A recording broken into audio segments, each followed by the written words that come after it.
Welcome, everyone, to today's session. We have a terrific group of investigators to speak with. Doctors Wisniewski and Ali were unable to join us due to scheduling issues. That gives us a fair amount of time, but not enough to ask questions of Dr. Keane and Dr. Sarnak. Briefly, some introductions. I'm Mark Unruh, clinical nephrologist at the University of New Mexico. And with me are Mark Sarnak, division chief at Tufts, and David Keane, who is a clinical scientist at the University of Leeds. And I thought it would be great just to have Dr. Sarnak briefly recap kind of the main take-home messages and then move on with a couple questions and then transition to Dr. Keane and then open it up to the panel, to the two of them. So Dr. Sarnak. Thank you, Dr. Unruh.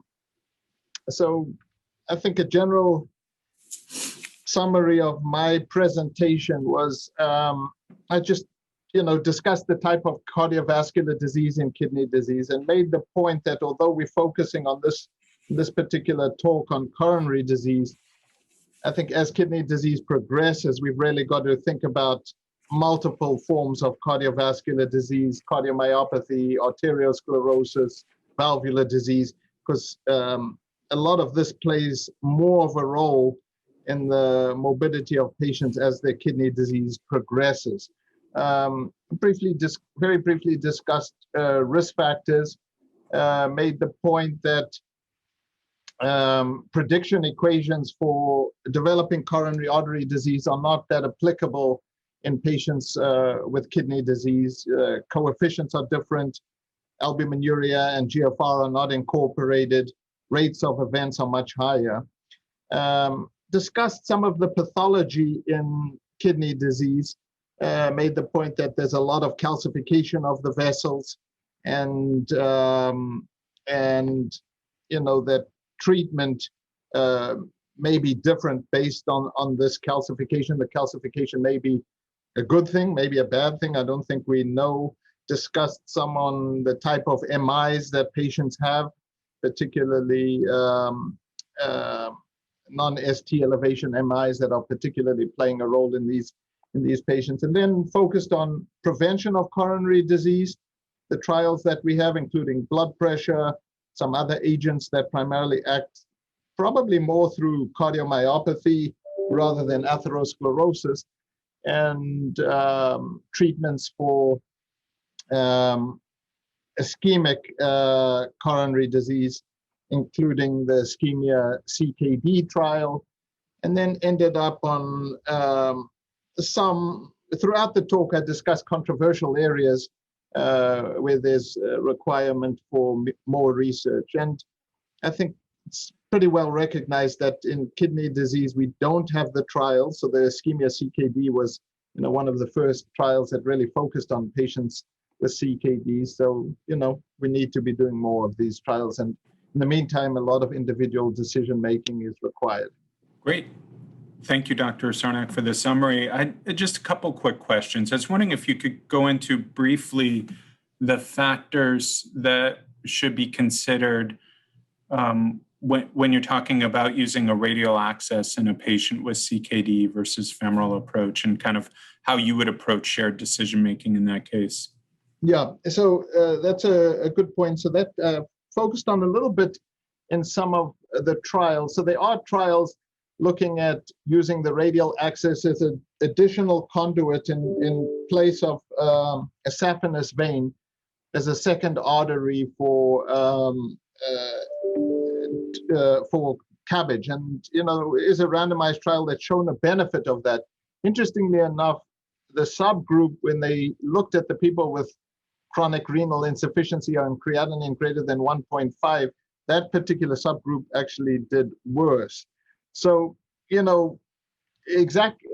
think when patients' GFR, I would say, are getting below 30, and, you're kind of getting into a competing risk between a patient potentially ending up with end-stage renal disease and requiring dialysis, then you may start thinking that we shouldn't be pushing radial arteries for all of those patients, particularly if your GFR is down to 15. I think, with GFRs, above 30, most patients with CAD and requiring bypass and requiring catheterization are going to primarily die from cardiovascular disease before they reach ESRD. So you're really going to focus on the benefit from the cardiovascular standpoint. So I think it's when the GFR gets low that you can, work with the surgeon, with the cardiologist. Do you use a radial artery for catheterization? Do you use a radial artery potentially for bypass? And even potentially getting in patients involved in some of these decisions. We don't have great data on this, but at least we need to be considering it and not having the cardiologists and the cardiothoracic surgeon, making all the decisions. Great. And there's a question in the chat relating to your presentation from Dr. Golper, talking about the sort of the differences that you would see maybe in the general population versus CKD and ESRD, in that the vascular lesions are more likely calcific versus atheromatous. Does that change how we manage people? Yeah, so I think that's a valid point. Clearly, there's more calcification of these blood vessels. It's an interesting point because when we did this controversies conference, there was some thought that, the calcification seen on EBCT in the coronaries, reflected medial calcification. When you look at autopsies, I think this is less clear. And most of this calcification is probably real atherosclerosis in the intima that's calcified. I think we got to learn more from autopsies. I think this was a surprise to several of us when we reviewed this literature more carefully. I think what the calcification suggests usually is more diffuse disease, often multivessel disease, often disease that's going to require bypass versus easily treated with stents. I mean, we're often debating, multiple stents versus bypass. And I don't think we know this, but I suspect the simple treatment, well, not simple, but treatment for atherosclerosis for statins that's so successful in the general population, we know doesn't work in dialysis patients. And is it partially because these vessels are already calcified? Is it because, they're dying from other things, arteriosclerosis, cardiomyopathy, heart failure? So my general takeaway on this is there's still atherosclerosis going on, and I tend to treat still with statins, even sometimes in dialysis, if they're going to be a dialysis, if they're going to be a transplant patient, or if they're going to be, or if they've had a recent MI. But we don't have good data that the statins are as good as kidney function progresses, particularly in dialysis patients. So otherwise, we've got to find ways of decreasing this calcification, right? Particularly, I think we know it's a bad thing in the aorta, in the large vessel disease, where it's, causing arteriosclerosis, hypertension, LVH, etc. And Dr. Golper had a follow-up question, which is also kind of a natural follow-up. Is the degree of calcification we see in the vessels a result of a kind of aggressive mineral metabolism kind of management, perhaps, in early CKD? And he kind of references the data from children about the lesions, the block data from about 15 or 20 years ago now. So there's, even in the very early stages of in kids, where there's calcification, it would suggest that we should be trying to prevent this calcification very early on. Most of the data in children obviously come from EBCT. So exactly where that calcification is, I think is a little bit less clear to me. But yes, treating mineral metabolism aggressively early on would presumably be beneficial, but I don't think we have proof of it. Great. Dr. Sarnak, we'll take you off the hot seat for a moment and turn our focus to Dr. Keane, who gave a terrific talk about intradialytic hypotension. And I was wondering, Dr. Keane, if you could just give us just a thumbnail of the major take-home points from your talk. Yeah, thanks very much. So this is a piece of work I did in collaboration with the Renal Research Institute a couple of years ago now. And this is something that perhaps may be intuitive in practice where when we're treating patients. But actually, there's very, very little data or descriptions about when intradialytic hypertension occurs in dialysis sessions and what this means. So this was a database study, and we just set out simply to describe when episodes of intradialytic hypertension occur and really look at the differences of definitions. And we know that the definition of intradialytic hypertension is really important. We then went on to describe associations between the time of intradialytic hypertension and some clinical and treatment parameters, and also intradialytic measurements, so hemodynamic and treatment parameters through the treatment. And finally, associations with mortality as well.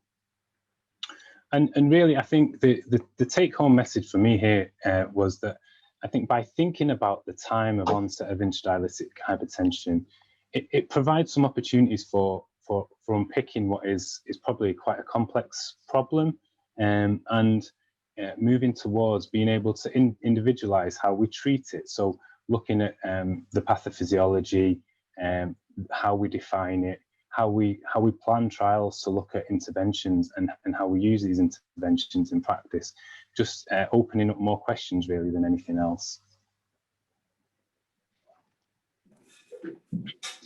Dr. Keane, thank you.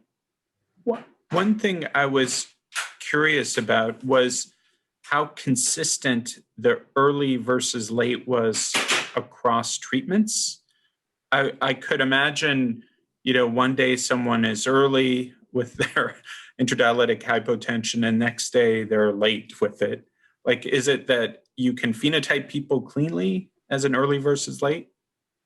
Sorry, I just broke up a little bit the second part of that question. Oh, is it a clean phenotype, the early versus late? So we didn't unpick that data directly. We did see that patients who were prone to intradialytic hypertension more often were more likely to have hypertensive episodes early on. So we did show that. We didn't actually look at the distribution within patients. It's an interesting point actually. We can look back on. And then, I know that there weren't a lot of chronic conditions that were predictive of early intradialytic hypotension. Do you have a sense of whether the day of the week was influential, like kind of the first treatment after a holiday or after a long weekend versus the midweek? Yeah, so I mean, we didn't look at that directly, but I guess ultrafiltration volume could be a surrogate for that, in that will describe the session after the long interval, and we had ultrafiltration rate, which did associate with early onset intradialytic hypertension, but actually it wasn't that it was predictive of early onset. I think the higher ultrafiltration rates were actually suggested patients who would have hypertensive episodes later on. And I think this is probably caught up in, the issue with nutrition and patients who are having higher fluid gains, and generally, malnourished patients as well. Right, and then speaking to kind of the risk from chronic conditions that maybe wasn't as well captured, were you able to look at medication use such as antihypertensives or midodrine? Yeah, we looked at the antihypertensive medication, but the data that we had that we captured on it wasn't really clean enough to get anything useful out of it. We looked at patients who were on antihypertensive medications at the start of inclusion in the study, but you know, the data there wasn't really representative of what we thought was this population, so we didn't include it in the analysis in the end. Okay. And then for me, you know, you spoke to using the use of saline as a bolus by nursing as a proxy for symptoms, for patient symptoms, because the sort of the assumption was that, you know, you were treating something with the extra saline bolus. So could you speak to what would be added by having patient-reported symptoms? Like, is there something that we're missing and we should try to go out and capture? I think so, because you know, the surrogate we used there was the best that we could do, yeah. But you know, and I thought it was really important to try and get a definition included that wasn't purely dependent on systolic blood pressure and blood pressure changes. And you know, the symptomatic hypertension is what really matters to patients, right? So you know, it's going to show us something very different. I think it's really important to try and capture that, and it's something that I think would be keen to build on and see how this differs, because the blood pressure measurements, it's really hard to tease out. You know, when we look at our primary definition was in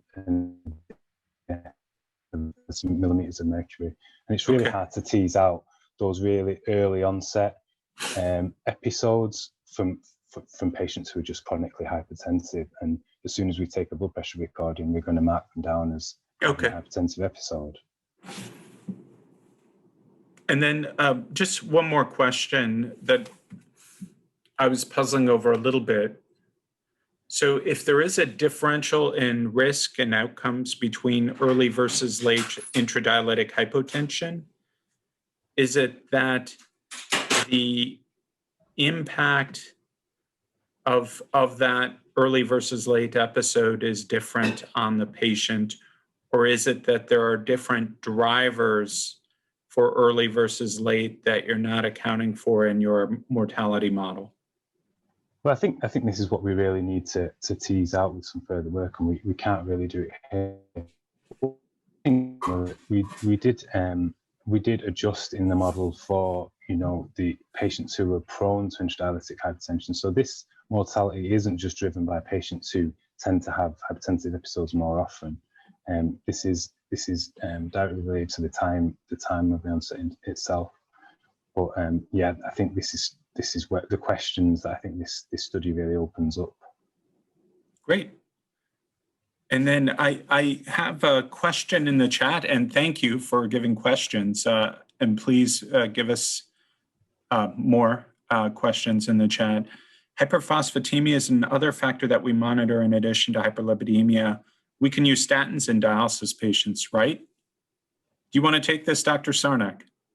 Sure. Yeah. So that's a good question. You're 100% right. Hyperphosphatemia thought to be a risk factor, particularly for the vascular calcification. You know, in the aorta, maybe the coronary blood vessels, etc. So treatment of hyperphosphatemia is thought to be beneficial, although to be quite honest, the trials have not been 100% definitive regarding that. There's ongoing trials of treatment of hyperphosphatemia that are still going on. Now, the question regarding statins is a very valid question and a kind of a controversial question. The two studies in dialysis patients, the Aurora and the 4D study, showed no benefit of rosuvastatin and atorvastatin 20 milligram versus placebo in dialysis patients. About 20% of the patients in both studies, I mean, estimating that, had some form of cardiovascular disease. So, you know, the guidelines have come out and suggested that, you know, there's no great data to use statins in dialysis patients. I would personally, I still will use it. I mean, if a patient comes in with a MI, you know, they're going to come out of the hospital on atorvastatin if any cardiologist has seen them, or some form of statin. And I usually won't stop it. I may not use the 80 milligrams that's sometimes used by the cardiologists. And because I don't think we really know in those particular patients who have had an active recent event, those patients haven't been randomized in trials. And in patients who, you know, may be transplant candidates, good cardiovascular prognosis, I sometimes leave them on the statin. The KDIGO also recommends that patients who came through CKD onto dialysis on a statin, you continue the statin. And that's based on the SHARP trial because they followed cardiovascular events as patients moved from CKD to dialysis. So yes, you can definitely use statins in dialysis patients. The randomized data in a general population is not there for benefit.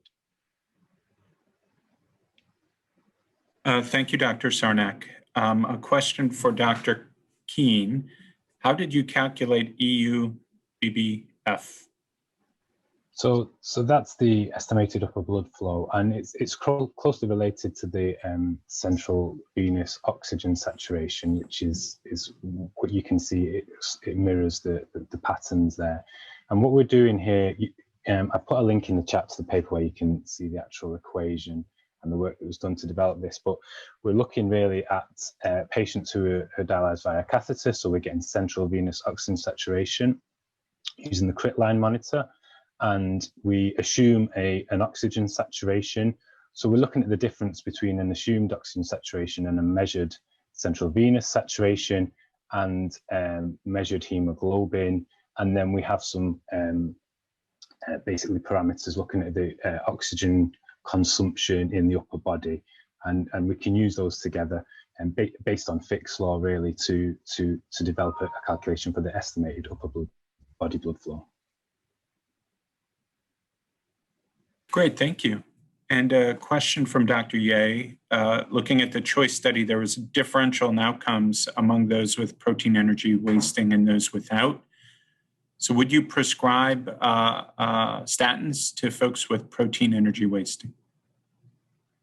Yeah, I'd give that to Dr. Sarnak. Yeah, that's a very good question. So you bring up interesting data from the CHOICE study that show that if you take, so if you step back a second, if you look at cholesterol in dialysis patients and its association with outcomes, there's kind of a U shape, and low cholesterol is bad. I think what the CHOICE study has shown is if you take out the people who are inflamed and malnourished, then you see nice linear relationships between LDL cholesterol and outcomes. So you could make the argument, at least from the cholesterol standpoint, that maybe there's a benefit for statins in those who are not inflamed and malnourished. On the other hand, the ones who are inflamed may be the ones who have the highest benefit from the statins, right? Because remember, statins have a benefit. They treat cholesterol, but they're treating inflammation as well. So I can't say I've taken this into consideration, in trials. I don't think any, sorry, I didn't see what the message was from Dr. Unruh, but I'm probably going too long or something like that, talking too much. But valid question, and I don't think we know the answer to that particular question. I think if the person's had, real coronary events, even if they're malnourished and protein energy malnutrition, I would use it. Is that what you were telling me, Dr. Unruh, to speed up? Yeah, we're running short on time. For me, it is really helpful to hear both of you talk through some of the issues that I face with my patients near daily. One thing that I've struggled with is that, in our routine dialysis notes, which are templated, I don't have, like the monthly notes, I actually don't have a cardiovascular prevention or topic in a way. You know what I mean? It's anemia, vascular access, and there's nothing about protection against cardiovascular disease. I'm wondering if that's something we're overlooking, and maybe all of us should be thinking more about that. Yeah, no, I think there should be that component included in the notes. I think, you know, you include the calcification and things Right. like that, maybe in bone and marrow metabolism, but it's obviously cardiovascular protection. I think volume overload is probably one of the biggest risk factors in our dialysis patients, keeping them euvolemic, because I think just being chronically volume overloaded is very bad for the ventricle. And then I think we've got to think about things like statins, and I think we've got to think about blood pressure control in our patients. But again, we don't have the trials, right? We don't know our blood pressure targets in dialysis patients, and we don't have the data for statins. But I think we've got to think about the entire picture, not only coronary disease, but cardiovascular protection. And I think you should add it to your note. Thank you, Dr. Sarnak. Any thoughts, Dr. Keane? Just to echo on the cardiovascular front, yeah, the complexity of volume management, and we really don't know what we're aiming for. We are still in a situation where we're mitigating risks of both underhydration and intradialytic hypertension that we talked about, and obviously the chronic fluid overload as well. And it's a complex area. The trials are complex, and we're struggling to really show benefit in the interventional studies. So absolutely, the more attention we can bring to it, the better. Great. Well, I wanted to thank you both for taking the time to discuss your talks with us and kind of maybe perhaps go a little bit beyond what was included in your talks. I would encourage everyone to view them. They're very thoughtful, very applicable, and very science-driven. And I would encourage you to continue on for the rest of the conference. It's a really terrific lineup coming up today as the last day. And I want to thank the organizers for allowing us to, have a moment to think about the cardiovascular outcomes of the patients with chronic kidney disease and end-stage renal disease. Thank you all very much and enjoy the day. Thank you. Thank you, Dr. Keane and Dr. Sarnak. Thank you.